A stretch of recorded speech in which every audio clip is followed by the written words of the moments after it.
The motion sensor floodlight blazed to life at 11:43 p.m., casting harsh white light across David Chen's backyard. Through his kitchen window, the 42-year-old software engineer watched three teenage figures vault his 6-foot privacy fence with practiced ease. The oldest, maybe 16, landed first and helped the younger two, probably 13 and 14, over the barrier. 6 weeks of this. 6 weeks of finding wet footprints on his deck, garbage floating in his pool, and his property gate left wide open. 6 weeks of calling the police only to be told it was a civil matter. 6 weeks of confronting the mother next door, Karen Whitmore, only to be met with accusations that he was harassing her children. But tonight was different. Tonight, David wasn't just watching through a window, furious and helpless. Tonight was the culmination of 3 weeks of meticulous planning, documentation, and one very expensive arrangement with a pool removal company. What Karen's kids didn't know was that their midnight swims had just funded the most satisfying revenge David had ever orchestrated. And what Karen herself didn't know was that the elaborate pool party she'd been bragging about, hosting for her daughter's Sweet 16 this Saturday, was about to become the most humiliating moment of her entitled life. Before we dive into how David orchestrated the perfect payback. If you love stories where entitled parents and their bratty kids finally face consequences they can't escape, smash that like button and subscribe. Trust me, you won't want to miss how this unfolds.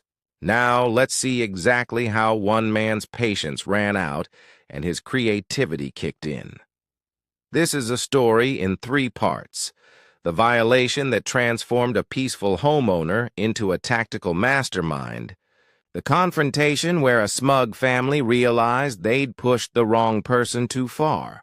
And the resolution where justice was served cold, public, and absolutely unforgettable. In the first part, you'll experience David's descent from reasonable neighbor to someone calculating every move. You'll feel the mounting rage as entitled teenagers treated his property like their personal playground, while their mother enabled every violation.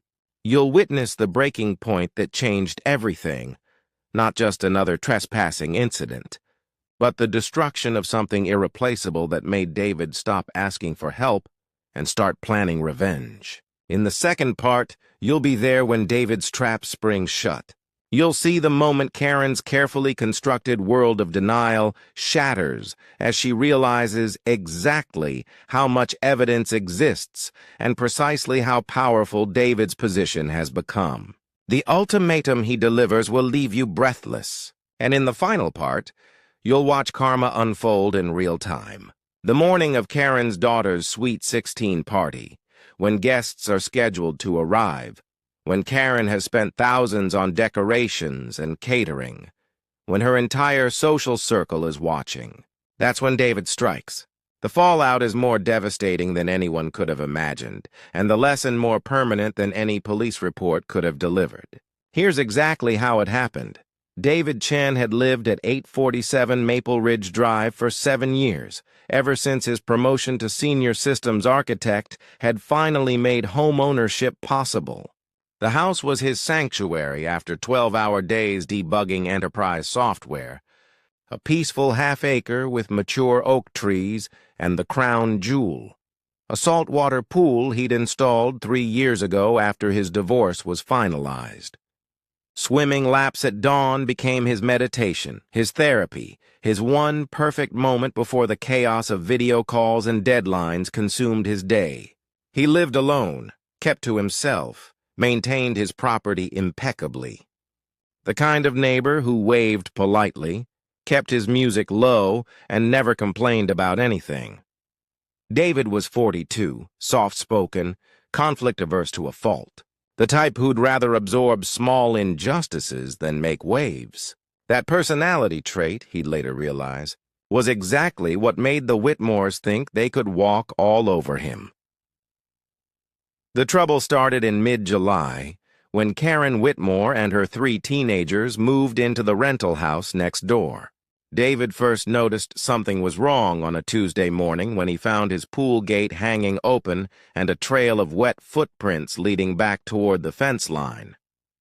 Strange, but maybe he'd forgotten to latch it properly. The next morning, there were beer cans floating in the pool and his deck furniture rearranged.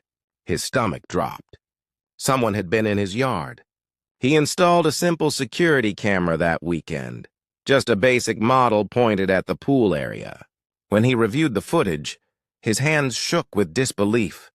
3 teenagers, 2 boys and a girl, climbing over his fence at 1 a.m., stripping down to swimsuits they'd worn under their clothes, and throwing a full-blown pool party in his backyard. They were loud, reckless, pushing each other in, leaving trash everywhere. The oldest boy had even tried to break into his storage shed. David's first instinct was to handle it properly. He called the non-emergency police line the next morning, explained the situation calmly, provided the footage. The officer who responded seemed sympathetic but ultimately useless. Trespassing by minors, civil matter, he should talk to the parents first, establish that they weren't welcome. David nodded, thanked him, and that evening walked next door with his laptop to show Karen the footage. The woman who answered the door was 45, blonde highlights, yoga pants, the kind of aggressive confidence that came from never being told no. When David politely explained what her kids had been doing, showing her the time-stamped video of them in his pool, Karen's face didn't register shame or apology. It registered indignation. How dare he spy on children? How dare he accuse her babies of anything? They were good kids, he was clearly mistaken, and if he kept harassing her family, she'd call the police herself. The door slammed in his face before he could respond. David stood there on her porch, laptop still open, feeling something unfamiliar burning in his chest. Not just anger, humiliation. The violations continued. Now that Karen knew he was watching, she apparently told her kids to be more careful, but not to stop. They started coming at 2 a.m. instead of 1 a.m. They wore dark clothes. They were quieter but no less destructive. David upgraded his cameras, added motion sensors, documented everything. 2 weeks later, he tried the police again. Different officer, same result. Talk to the parents. Maybe consider a civil lawsuit. Nothing they could really do without catching them in the act, and even then, it's just trespassing, misdemeanor at best. The officer actually suggested David remove the temptation by covering his pool. David hung up, feeling more alone than he had since his divorce. 3 weeks in, David confronted the kids directly. He waited by his fence one night, and when they came over, he switched on his floodlights and stepped outside. The oldest boy, who David would later learn was 16-year-old Brandon Whitmore, just laughed. Called him a loser. Asked what he was going to do about it.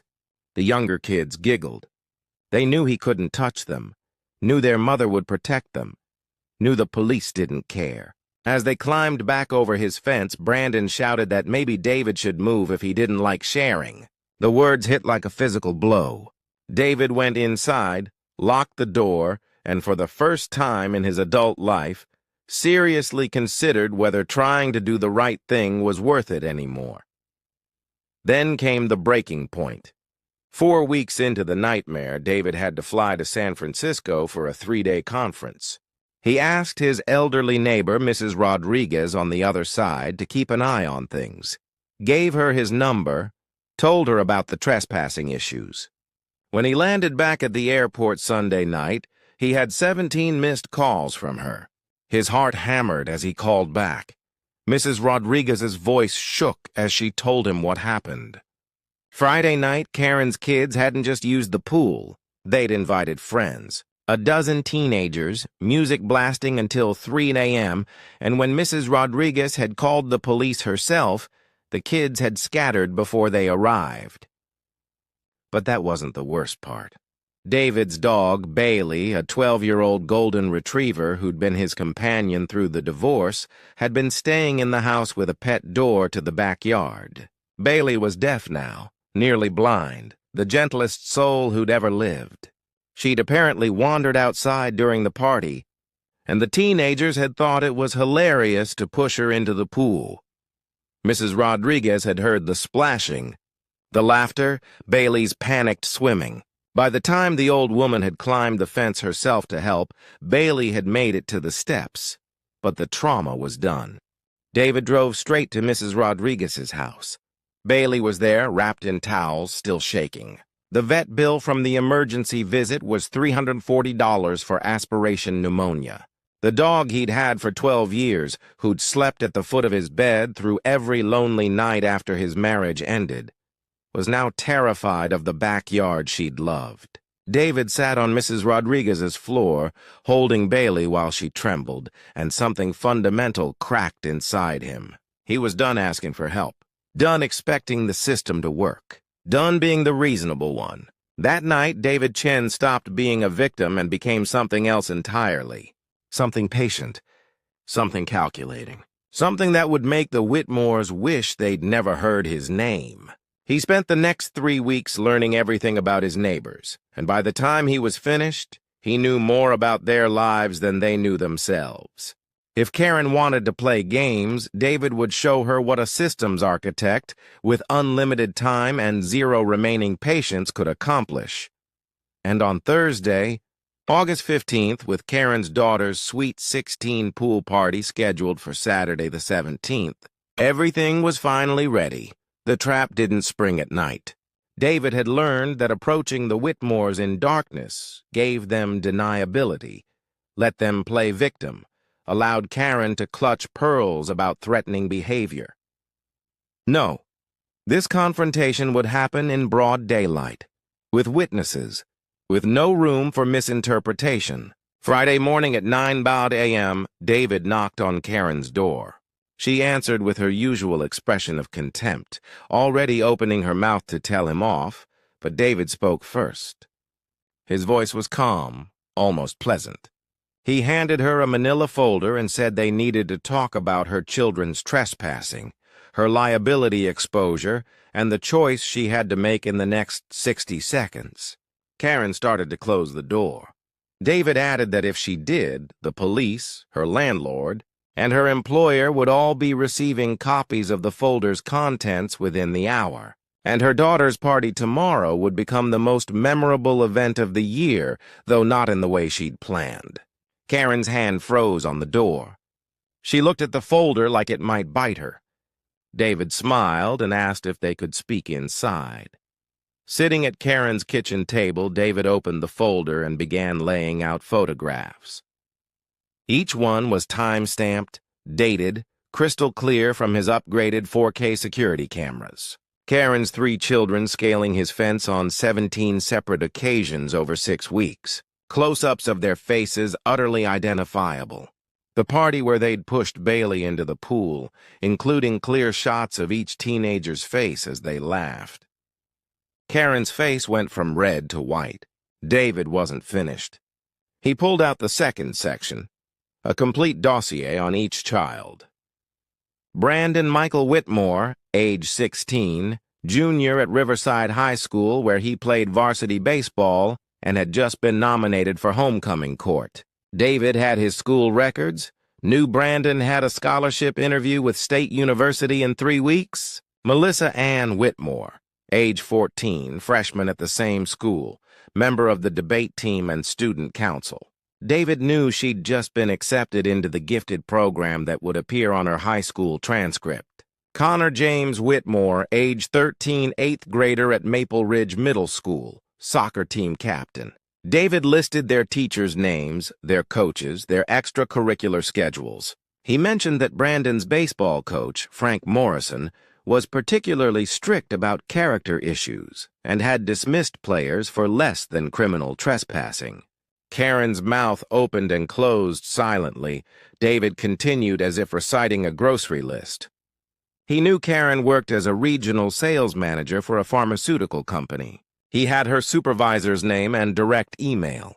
He knew she was renting the house through Parkside Property Management and had signed a lease specifically prohibiting illegal activity on or from the premises. He knew her ex-husband, the children's father, lived in Colorado and paid substantial child support, but had primary custody language in the divorce decree that could be triggered by evidence of Karen's failure to supervise the children. David had found the court documents. They were public record. Karen's hands started shaking. She tried to speak, but David held up one finger. Not done yet. The real leverage came next. David had the vet records for Bailey, documenting her aspiration pneumonia and explicitly noting trauma from forced water immersion per witness report. He had Mrs. Rodriguez's written statement, notarized. He had timestamps proving the children had trespassed while David was out of state, which elevated certain charges. He had calculated property damage, including his gate repair, cleaning costs, and water treatment, $3,840 total. He'd consulted with a lawyer who'd confirmed that pressing charges for criminal trespassing, animal cruelty, and property damage against minors would result in juvenile records. But the civil suit against Karen, as the parent and responsible party, would be filed in adult court and would be public. Every college Brandon applied to would see it. Every background check Melissa faced for future opportunities would show it. Karen's professional reputation, her custody arrangement, her rental status, all of it would be affected. David laid out copies of the police reports he'd filed, the statement he'd prepared for the district attorney's office, the civil complaint drafted and ready for filing. Then he closed the folder and leaned back. Karen's voice cracked when she finally spoke. She said David was blowing this out of proportion. Kids will be kids. Surely they could work something out. David's expression didn't change. He told her she had exactly one alternative to all of this happening, but she needed to hear the terms completely before responding. And if she interrupted him even once, the offer disappeared permanently. Karen pressed her lips together and nodded. David explained that tomorrow, Saturday the 17th, Karen was hosting a pool party for approximately 40 guests to celebrate Melissa's Sweet 16. He'd seen the posts on Karen's Facebook, which wasn't private. She'd spent somewhere around $5,000 on catering, decorations, a DJ, and a custom cake. Karen nodded again, confused where this was going. David pulled out his phone and showed her a screenshot. It was from Precision Pool Services, confirming an appointment for 6 a.m. Saturday morning to drain, disassemble, and remove David's above-ground pool system. The work would take approximately 4 hours and would be loud. Very loud. And when Karen's guests arrived at 2:00 p.m. expecting a pool party, they'd be staring at Karen's backyard, which had no pool, while listening to the sounds of David's pool being packed onto trucks and driven away. The optics would be spectacular. Every guest would ask what happened. Karen would have to explain why her neighbor was removing his pool on the same day as her daughter's pool party. And every single parent in that backyard would connect the dots. David let that image sink in before delivering the real blow. He had a second option. Karen and her 3 children would come to his house tonight at 7:00 p.m. They would stand in his backyard in front of Mrs. Rodriguez as witness, and each child would apologize directly to Bailey. Not a casual sorry. A real apology explaining exactly what they'd done and why it was wrong. Then Karen would write him a check for $3,140 covering all documented damages. She would sign a contract agreeing that any future trespassing by anyone from her household would result in immediate legal action with no further warning. She would personally supervise her children as they spent 4 hours tomorrow morning, starting at 8 a.m., cleaning and detailing David's pool, yard, and fence line to his satisfaction. And finally, at her daughter's party, when guests inevitably asked about using the pool next door, Karen would explain to each and every one of them that her children had been trespassing, that David had graciously agreed not to press charges, and that the situation had taught her children a valuable lesson about respecting other people's property. If she completed all of this, David would cancel the pool removal and consider the matter closed. If she refused any part, if she tried to negotiate, If she showed up 1 minute late or delivered anything less than he specified, the pool removal would proceed and every legal filing would be submitted by end of business Monday. Karen's face cycled through rage, humiliation, and finally resignation. She asked how David knew about the party. He reminded her that Facebook posts are public and that perhaps she should be more careful about what she shares online. She asked if he was enjoying this, making her grovel. David's expression went cold. He told her he'd enjoyed exactly none of the last 6 weeks. He'd enjoyed finding his elderly dog traumatized and fighting pneumonia even less. What he was enjoying was watching someone who'd taught her children that actions have no consequences learn a very different lesson. Karen could accept his terms or face the alternative, but she had 30 seconds to decide because he had a pool company on standby and they charged extra for same-day cancellations. Karen looked at the folder, at the evidence, at David's face that showed absolutely no willingness to negotiate. She whispered that she accepted his terms.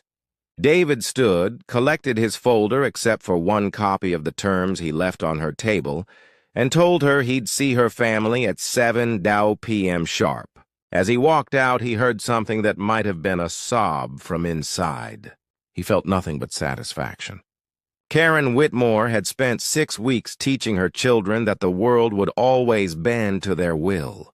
Tonight, they'd all learn a different lesson. David spent Friday afternoon preparing. He printed the contract in triplicate, set up a folding table in his backyard with chairs for witnesses, charged his phone for recording, and gave Bailey extra treats. Mrs. Rodriguez agreed to attend, clearly delighted to see justice finally materializing. At exactly 7 p.m., the Whitmores arrived. David had expected defiance or attitude, but the 3 teenagers looked genuinely scared, and Karen looked like she'd been crying. Brandon especially seemed shrunken, his usual swagger completely absent. David had them stand in a line facing Bailey, who lay on her bed by the back door, and explained that each of them would apologize individually. Connor went first, the youngest at 13.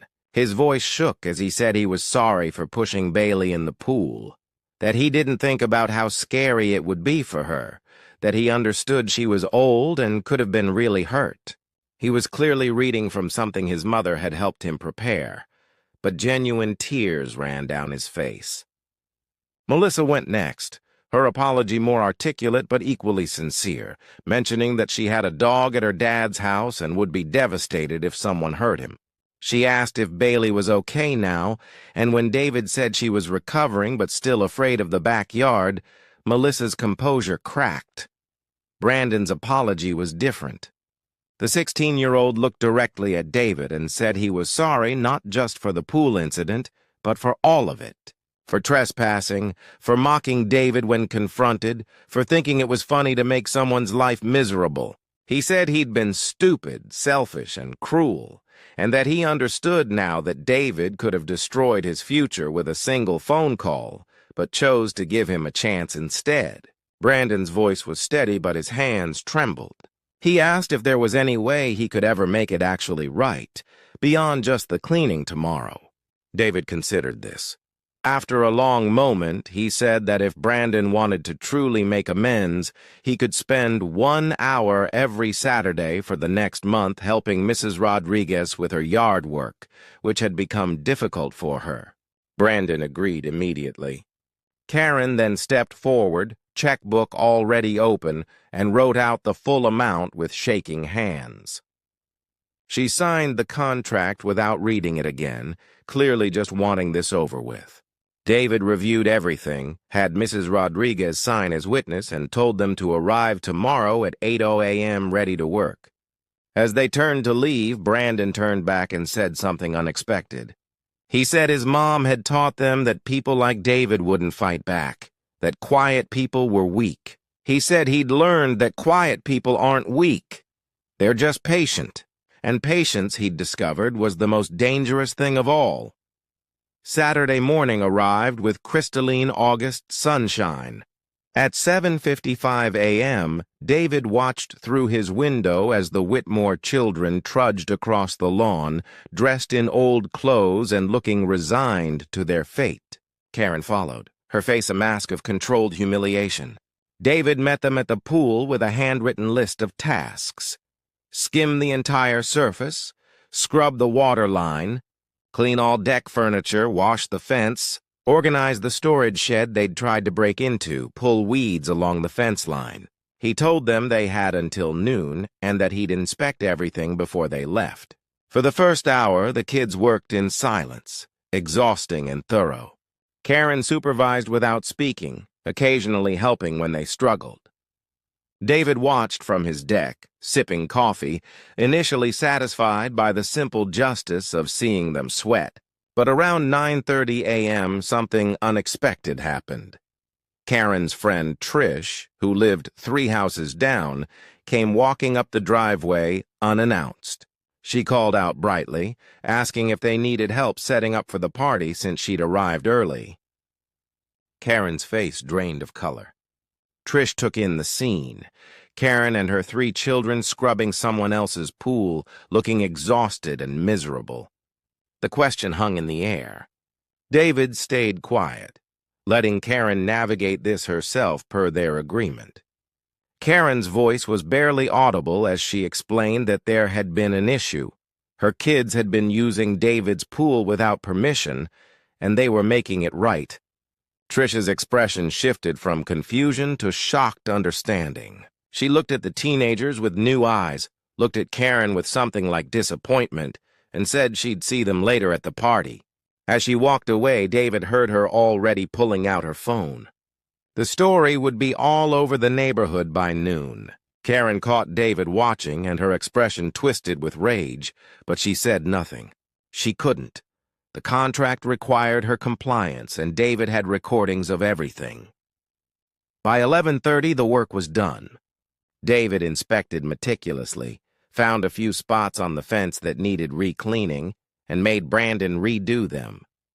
The boy didn't complain, just picked up the brush again. When David finally declared everything acceptable, the 3 teenagers collapsed on the grass, genuinely spent. Karen asked if they were done. David said almost. He pulled out his phone and asked them to gather by the pool one more time. Karen's eyes widened with panic, thinking he was going to photograph them for humiliation purposes. Instead, David opened his camera roll and showed them something. It was footage from his cameras he hadn't shared before. Bailey, in the moments after they'd left that terrible Friday night, trying repeatedly to go outside for her bathroom routine, but freezing in terror at the threshold of her dog door, eventually having an accident inside because she was too afraid to go into the backyard she'd loved for 7 years. David's voice was quiet as he explained that this was what their fun had cost. Not just money or inconvenience, but an old dog's sense of safety in her final years. He told them he hoped they'd think about that the next time they considered treating someone else's property, someone else's life, someone else's pet, as their playground. The kids stood there in silence. Connor was openly crying again. Melissa looked at the ground. Brandon asked, voice cracking, if Bailey would ever trust the backyard again. David said he didn't know. He was working with her every day, sitting with her by the door, giving treats, trying to rebuild that trust. But trauma didn't follow repair timelines. Karen looked like she wanted to speak but couldn't find words. David told them they could go. As they walked toward the fence line to head home, Melissa turned back and asked David something that surprised him. She asked if she could come visit Bailey sometime, maybe help with the trust-building process, since she loved dogs, and maybe it would help if Bailey saw that the people who'd scared her weren't all bad. David considered this for a long moment. He told her he'd think about it, but he appreciated her asking. The Whitmores disappeared over the fence line, and David finally allowed himself to breathe. The party happened as scheduled. David stayed inside mostly, not interested in watching, but he could hear the festivities through his windows. Music, laughter, splashing from what he assumed was an inflatable pool Karen had rented as emergency backup. Around 3:00 p.m., he decided to swim some laps in his own pool, partly because it was hot, partly because it was his pool and he could. As he cut through the water, he heard voices from next door, someone asking why they couldn't use that pool right there, pointing at David's setup. He couldn't hear Karen's full response, but he heard fragments. Not ours. My kids made a mistake. Learning respect. The questions seemed to multiply. By 4 p.m., the party sounded more subdued. David imagined the social calculus happening in Karen's backyard, parents reassessing the woman who'd been so aggressively confident in neighborhood meetings, who'd always positioned herself as the victim of others' unreasonableness. The entitled queen was being dethroned in real time, and she'd been forced to orchestrate it herself. The real ending came 2 weeks later, though David didn't recognize it immediately. He was working from home on a Thursday afternoon when his doorbell rang. Brandon stood there alone, wearing a baseball uniform, clearly between practice sessions. The boy asked if he could talk to David for a minute. David invited him into the backyard where Bailey was napping in her bed. Brandon sat carefully, not wanting to disturb her, and told David that he'd done the yard work for Mrs. Rodriguez like he'd promised, all 4 Saturdays. She'd paid him even though he'd said he didn't want money, and she'd told him he was a good kid who'd made bad choices, which somehow made him feel worse than being called bad. Brandon said his baseball coach had heard about the trespassing. The neighborhood gossip network was efficient and had sat him down for a conversation about character. The scholarship interview was still happening, but Brandon now understood how close he'd come to losing everything over thinking he was entitled to someone else's property. He said his mom was different now, too. Quieter, less aggressive with neighbors. Melissa had actually visited Bailey twice with David's permission, and the dog had warmed to her, which had made Melissa cry with relief. Connor had started volunteering at an animal shelter, which maybe was overkill but seemed important to him. Brandon looked at David and said something that settled in the air between them. He said he'd spent his whole life being told he was special, that he deserved things, that the world owed him opportunities. His mom had raised them that way, believing she was building their confidence. But he'd realized that confidence without accountability was just entitlement. And entitlement made people cruel.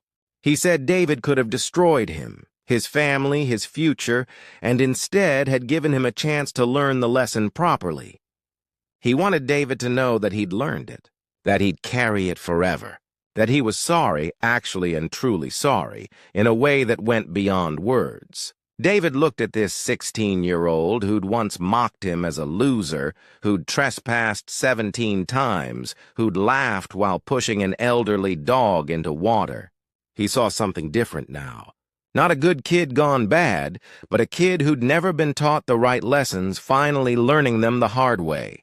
David told Brandon that everyone deserved a chance to grow up and learn from their mistakes.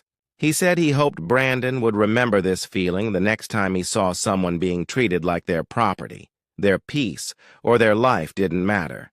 Brandon promised he would. As the boy left, he paused at the fence and asked one more question. He asked if David had really been planning to remove his pool, or if that had been a bluff. David smiled slightly and said he'd never bluff about something like that. The pool company had been ready to go. Payment confirmed. Equipment staged. Brandon shook his head in amazement and said he'd never underestimate a patient person again. 2 months later, in mid-October, David sat on his deck on a Sunday morning with coffee and a book. Bailey lay beside him in the autumn sunshine, completely relaxed. She'd finally returned to her old patterns, trusting the backyard again after weeks of patient rebuilding. The neighborhood had settled into a new normal. Karen still lived next door, but kept to herself, polite when they crossed paths, but never friendly. The teenagers had returned to school with their lives intact, but their attitudes adjusted.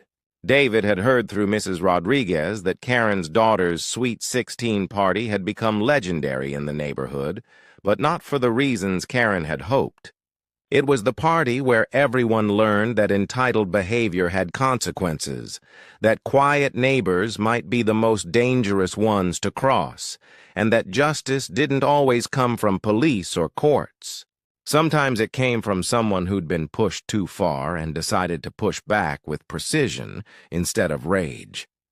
David had learned something too. For years after his divorce, he'd retreated from conflict, avoided confrontation, chosen peace over principles. The Whitmores had taught him that some people interpreted kindness as weakness and would exploit it endlessly. But they'd also taught him that standing up for yourself didn't require becoming cruel. It required being strategic, being patient, and being willing to follow through. The pool still stood in his backyard, crystal clear and perfectly maintained. He'd never seriously considered removing it, but the Whitmores didn't need to know that. The threat had been enough because they'd finally realized what David had known all along. Consequences are more powerful than confrontations. Leverage is more effective than lectures, and sometimes the best revenge is just forcing people to face the reality of what they've done. David smiled as Bailey stretched in the sunshine, content and safe. He thought about the call he'd gotten yesterday from Brandon, who'd just learned he'd gotten the scholarship to State University.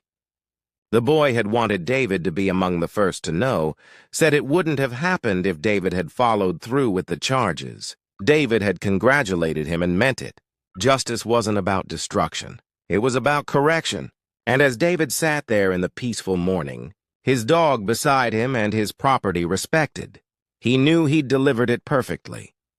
Across the country in Portland, Oregon, retired kindergarten teacher Linda Yoshida was tending her rose garden when her HOA president informed her that the little free library she'd built was a code violation and needed to be removed immediately. Linda smiled softly, the same smile that had once calmed rooms full of anxious 5-year-olds, and mentioned that the HOA president's daughter had been in her class 20 years ago and had particularly struggled with sharing. Perhaps they could have a conversation about community values. The president's face went pale. Linda pulled out a copy of the original HOA bylaws from 1987, which she'd personally helped draft when the neighborhood was founded, and asked if the president would like to discuss what actually violated the community's founding principles. But that's a story for another time.